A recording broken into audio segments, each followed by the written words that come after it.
Assalamualaikum warahmatullahi wabarakatuh. Di sini saya akan mempresentasikan makalah kami yang berjudul Penulisan Kutipan dan Referensi dalam Karya Tulis Ilmiah, yang disusun oleh Prasetyo Wahyu Pratama, Nurlailatul Munawaroh, Nurul Aryina Ilma Sholiha. Pengertian kutipan. Menurut Kamus Besar Bahasa Indonesia, kutipan adalah pengambilan satu kalimat atau lebih dari karya tulisan lain untuk tujuan ilustrasi atau memperkokoh argumen dalam tulisan sendiri. Berdasarkan pengertian kutipan di atas, penulis dapat menulis ulang terhadap bahan bacaan atau pustaka yang telah dibaca. Bahan bacaan atau pustaka yang digunakan harus dapat dipertanggungjawabkan dalam kegiatan menulis ulang tersebut. Selanjutnya akan dilanjutkan oleh Nurlailatul Munawaroh. Saya akan melanjutkan presentasi dari Prasetyo Wahyu Pratama. Kutipan langsung.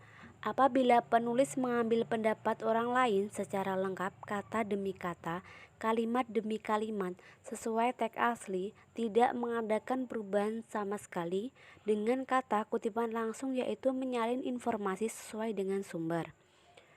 Kutipan langsung terdiri dari dua, yaitu kutipan langsung pendek dan kutipan langsung panjang. Yang pertama, kutipan langsung pendek adalah kutipan langsung yang terdiri dari 3 baris atau kurang dari baris ketikan. Ciri-cirinya diketik seperti ketikan teks, diawali dan diakhiri dengan tanda petik, jarak antar baris kutipan 2 spasi. Sesudah kutipan selesai, diberi nomor urut penunjukan setengah spasi ke atas, atau langsung ditulis di belakang yang dikutip dalam tanda kurung ditulis sumber dari mana kutipan itu diambil, dengan menulis nama singkat atau nama keluarga pengarang, tahun terbit, dan nomor halaman tempat kutipan itu diambil. Contoh, penulisan, tahun, .2, halaman. Yang kedua, kutipan langsung panjang adalah kutipan langsung yang panjangnya lebih dari 4 baris atau 4 baris ke atas. Ciri-cirinya, jarak antar baris kutipan 1 spasi. Dimulai 5-7 ketukan dari batas tepi kiri sesuai dengan alinea teks pengarang atau pengutip. Kutipan dipisahkan dari teks berjarak 2,5 spasi. Sumber rujukan ditulis langsung sebelum teks kutipan.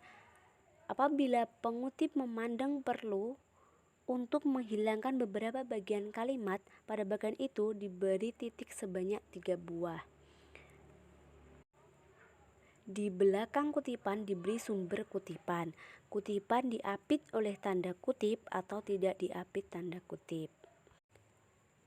Bila pengutip ingin menghilangkan satu kalimat atau lebih, maka pada bagian yang dihilangkan tersebut diganti dengan titik-titik sepanjang 1 baris. Apabila pengutip ingin memberi penjelasan atau menggarisbawahi bagian yang dianggap penting, pengutip harus memberikan keterangan. Selanjutnya ada beberapa kutipan lainnya. Kutipan tidak langsung, kutipan pada catatan kaki, kutipan atas ucapan lisan, kutipan dalam kutipan, kutipan langsung pada materi. Mari kita bahas satu persatu, yaitu kutipan tidak langsung. Kutipan tidak langsung adalah tata pengutipan di mana didahului dengan penyaringan informasi dari sumber rujukan. Dalam kutipan tak langsung, informasi yang dikutip tidak serta-merta sesuai dengan redaksi asli dari sumber rujukan.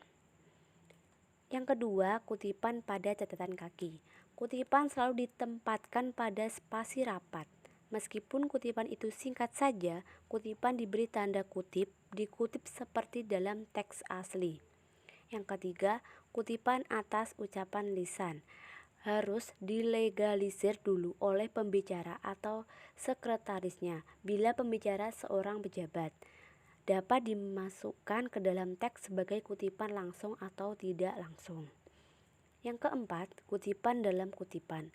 Kadang-kadang terjadi bahwa dalam kutipan terdapat kutipan dapat dilakukan dengan 2 cara. Bila kutipan asli tidak memakai tanda kutip, kutipan dalam kutipan dapat mempergunakan tanda kutip tunggal atau tanda kutip ganda. Yang terakhir, kutipan langsung pada materi. Kutipan langsung dimulai dengan materi kutipan hingga penghentian terdekat. Dapat berupa koma, titik koma, atau titik saja, disusul dengan sisipan penjelas siapa yang berbicara. Selanjutnya akan disampaikan oleh Nurul Arina Ilma Solihah. Baik, penjelasan selanjutnya yaitu mengenai macam-macam penulisan referensi. Yang pertama yaitu catatan kaki.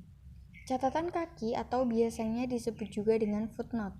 Sesuai dengan sebutannya, footnote berisi catatan yang berada di bagian bawah atau bagian kaki pada halaman karya ilmiah, yang pada umumnya berfungsi sebagai lokasi penyantuman identitas sumber rujukan dari informasi yang dikutip di bagian badan teks atau bagan paragraf, dan sebagai keterangan tambahan untuk informasi, istilah, atau nama-nama tertentu. Selanjutnya yaitu kutipan. Kutipan ialah salah satu macam penyusunan referensi yang dirujuk dari beragam macam sumber referensi dengan mencatat kalimat, alinea, konsep, ataupun ide individu ahli di bidang spesifik untuk memenuhi tulisan yang dibuat. Kutipan berfungsi untuk menegaskan isi uraian, memperkuat pembuktian, dan mengungkapkan kejujuran penggunaan referensi. Penjelasan selanjutnya yakni mengenai menggunakan aplikasi Zotero untuk mempermudah penulisan referensi. Pada dasarnya, Zotero berfungsi sebagai sebuah perpustakaan digital pribadi. Oleh karena itu, diperlukan manajemen koleksi yang baik untuk memudahkan proses temu kembali pada referensi yang diperlukan. Panduan Zotero ini dibuat dengan model pemaparan menggunakan ilustrasi gambar atau biasa disebut dengan screenshot agar lebih mudah dipahami serta dapat langsung dipraktikkan. Panduan ini hanya mencakup hal-hal pokok yang mendasar dalam penggunaan Zotero. Untuk informasi lebih jauh, dapat menghubungi penyusun melalui surel. Penyusun merupakan instruktur pelatihan reference management software di Universitas Gadjah Mada dan bertugas di unit perpustakaan Fakultas Kedokteran UGM. Baik, sekian presentasi dari kelompok kami. Apabila terdapat kesalahan ataupun kurang lebihnya dari kami menyampaikan, kami mohon maaf yang sebesar-besarnya. Sekian. Wassalamualaikum warahmatullahi wabarakatuh.